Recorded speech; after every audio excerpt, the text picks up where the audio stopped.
Shalom, shalom, bandeko nanga. Na méditation na biso na poko na lelo poto kota na partage. Tokozwa na mukanda ya Ézéchias, chapitre 43. Mais to bondela nanga. Père éternel, te remercions na ngonga oyo. Nzambe lobela peuple na yo ezala ngamu to nazoloba te. Ezala yondo zali koloba kati nanga papa. Saint-Esprit de Dieu, soit contrôle. Peuple ya Nzambe bazali na besoin ba yoka. Oyo ezali ko wuta epai ya papa parce que la Bible déclare le peuple sans révélation est un peuple sans fin. Oh, la parole de Dieu, oh l'Esprit de Dieu, révélez biso makomi, révélez biso nini Nzambe ani koloba pona biso. Pesa biso barema, tozwa biyano na mituna na biso na nzela na partage oyo.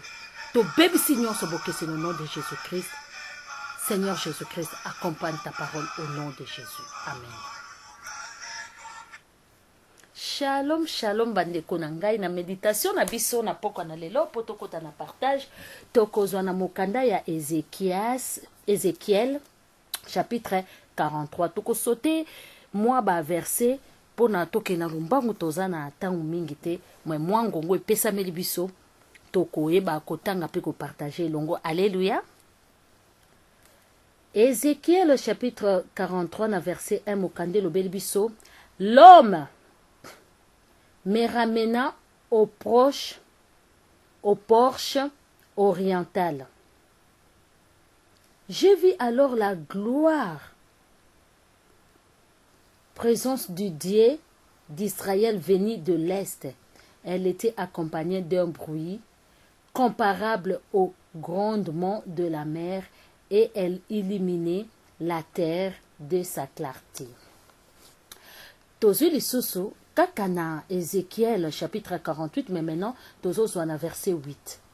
Les rois ont placé l'essuyer et le monta des portes de leur palais juste à côté des suaires des monta des portes de mon temple. Il n'y a qu'un mur entre ma maison et la leur. Ils ont déshonoré les noms que je porte en commettant des actions abominables. C'est pourquoi ma colère, c'est pourquoi dans ma colère, je les ai exterminés. Maintenant, les Israélites vont cesser de vivre dans la débauche sous mes yeux et ils éloigneront de ma présence les cadavres de leur roi. Alors je demeurerai au milieu d'eux pour toujours. Verset 10. Quant à toi, l'homme, décris les temples aux Israélites, qu'ils aient honte de toutes leurs fautes et qu'ils examinent le plan de cette instruction. Ils sont vraiment honteux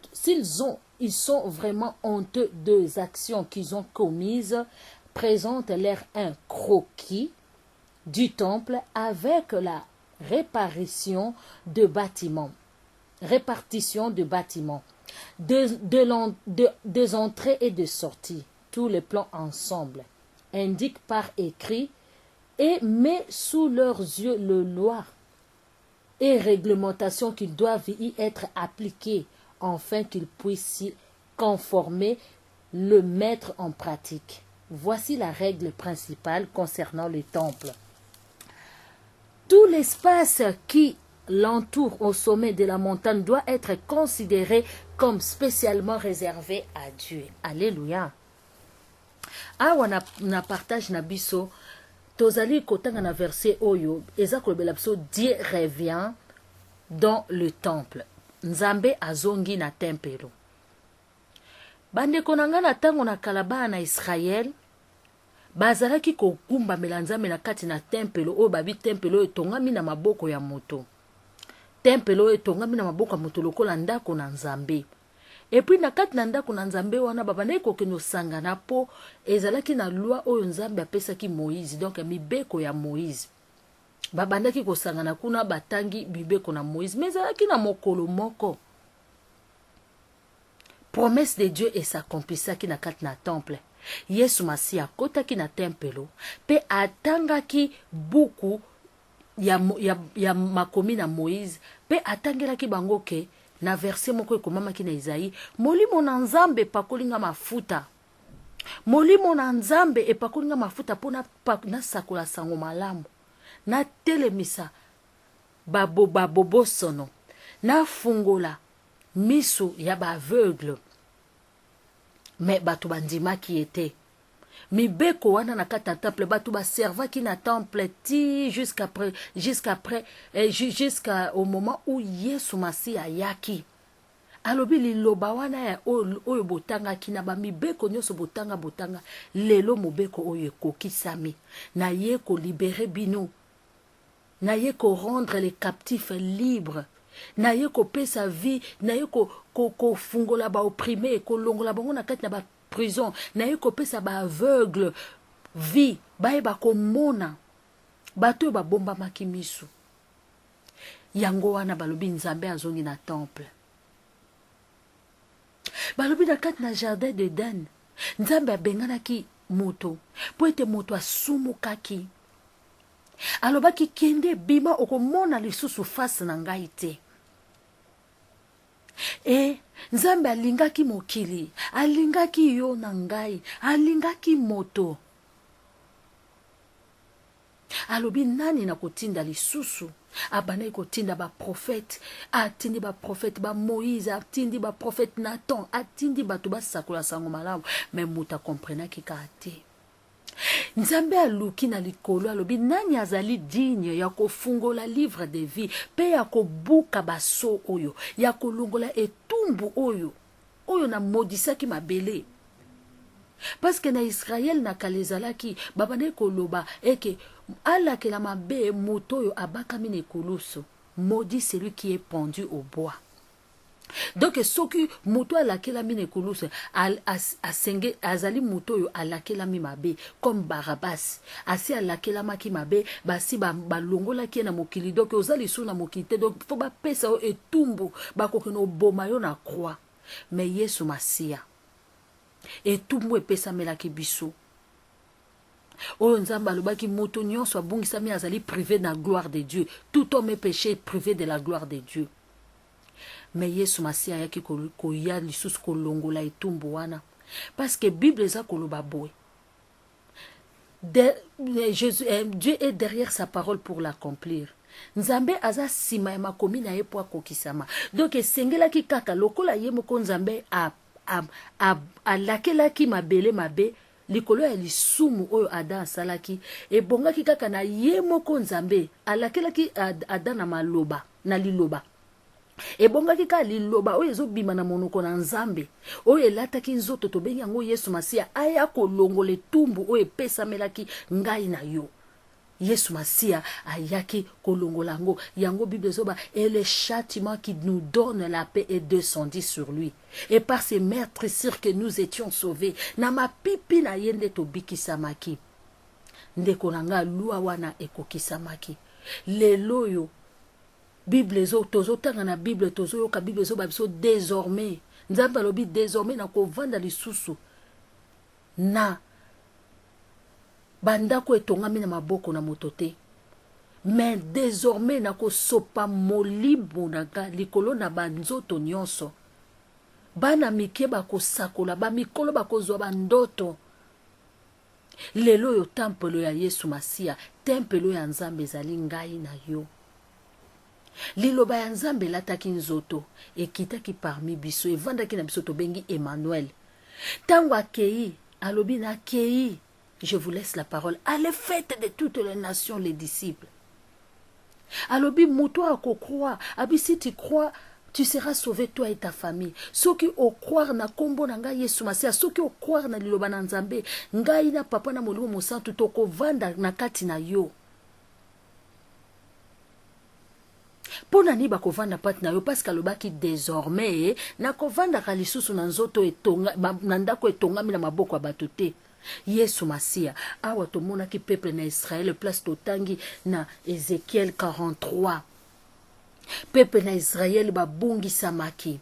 Alors Nzambe azalaki musika na bango na baroi na bango. Ba bebi samaki basuyaki temple de Dieu. babebisaki ndako ya nzambe yango nzambe aboyaki kokita na présence na ye lisusu na temple wana. Alors alobi na prophète Ézéchiel awa alobi kende ko prophétiser pona bango balongola salite na temple monisa bango masumu na bango na verset 40 na chapitre 43 na Ézéchiel na verset 10 alobi quant à toi l'homme monisa bango masumu na bango bayoka soni ya lisumu soki peuple nange koyoka soni na makambo bazali kosala soki peuple nange koyoka soni ne kobo bazali kosala soki peuple nange yoka soni ndenge efingisi kombo nanga soki peuple nanga akoyoka soni ndenge azali kochola koyina kotonga soki peuple nangai ayoki soni na masumu ya azali kosala nga nzambe na ye nakobikisa ye. Ndeko na ngai motuna etuni biso lelo ngai na yo toza tempelo na nzambe. Nzambe alobi alingi azonga kati na nzoto na biso. Eske to examine na liboso nzoto na biso tangu yo lobaka nzambe osalaka te tangu ngana yo tolobaka nzambe na leli mingi ifo nzambe ya kosala balobi litoi na ye ezali makasi te pona koyoka loboko na eza mokuse te pona kopambola sikoyo nzambe alingi ya na kati na temple na ye na kati na ndako na ye po apambola o ezali nzoto na biso. Ndeko nanga eske o examiner bien nzoto na ngana yo eske nzambe akoyi kokita po asala po na mariage na yo po asala po na musala na yo po asala na problème songole ekutani na yo po asala po na maladie ekutani na yo o ba médecin balobi ezali incurable. Alléluia. Alobi to examiner na banzoto na biso tozo benga ya sala bien sûr balobi là où le péché abonde la grâce de Dieu surabonde bien sûr mais apôtre Paul alobi pécherons-nous pour que la grâce de Dieu surabonde. Examinons-nous nos frères et sœurs, examinons-nous, est-ce que nous avons déjà balayé notre intérieur pas pour que Dieu puisse demeurer en nous. Parce que balobi nzambe soki a demeuré na biso kozala succès en succès, réussite en réussite. Est-ce que to petoli banzoto na biso? Moïse ava kota akuta na nzambe alobaki na longola ba sandale na yo petola ma liboso parce que lié olingo kote ezali très saint. Ndeko na ngai to examiner tolobaka kate epa nzambe kuna batu bazwaka te. Alobi mon peuple sur qui mon nom est invoqué s'humilie cherche ma face, je l'exaucerai et je le pardonnerai. To senga Saint-Esprit à la kisabiso. Awa na verset 12 bazoloba. Voici les règles principales concernant les temples. Tout l'espace qui l'entour au sommet de la montagne doit être considéré comme spécialement réservé à Dieu. Donc nzoto na yo mobimba ezala réservé na nzambe, ezala kolata na yo, ezala suki na yo, misu na yo, zolo na yo, kotala batu kota oyo okolia kopela nyonso ezala réservé pour na nzambe. Est-ce que nzoto na yo mon frère ma sœur ezala réservé pour na nzambe? Pona koyeba ete nzoto na biso ndeze tempelo ata tokenda kosanga na bansemble mais nzoto na yo ezali nde tempelo na 1 Corinthiens 7 nzambe azobake nzoto na biso tokeba na banzoto na biso po ezali tempelo na molimo mosantu soki oza kodétruire nzoto wana ye pa kodétruire yo. Est-ce que obebisaka nzoto ya nzambe na excès de table te? Obebisaka nzoto na nzambe te na ivronnerie na excès de boire excès? Obebisaka nzoto na nzambe te na makambo kilikili? To respecter lelo nzambe alingi anga zonga na tempelo mais nzambe alingi tempelo na biso ezala respecter façon na biso ya kozala ezala respecter lobi okuna ngai na yo tolataki lolenge tolingaki mais tango oyo Yesu Masiya alingi kovanda na nzoto na biso il faut to honorer nzoto na biso ezala oza mwana mobali eza te nzoto na yo kaka mwana mobali il faut ezala partout lokola yo za frère yo bino bolobaka ke mobali ayokisama soni te il faut salaka de porte quoi fo nzoto na oba monaka yango partout po yo ozali mobali. Okolamuka na tongo kotambola na boxer na miso ya bana mama okolamuka na tongo kotambola kaka ndenge wana na miso ya bana. Nzoto na yo ezali temple ya molimo mosanto. Yoana lelo okei na nganga nzoto na yo komi kosala ngo n'importe quoi bazo koyebiso il faut o sangana na nyoka il faut sangana na nguma oza kobebisa temple ya molimo mosanto na kati na kindumba lelo yo komi kotekisa temple na molimo mosanto bandeko na ngai temple o ezali temple ya nzambe lelo yo pasteur okomisi évangile obima na mwana choral mabe osala boye mabe okomi koteka évangile okomi kobebisa temple na yo pasteur façon na yo ya kolata façon na yo ya kozala mama pasteur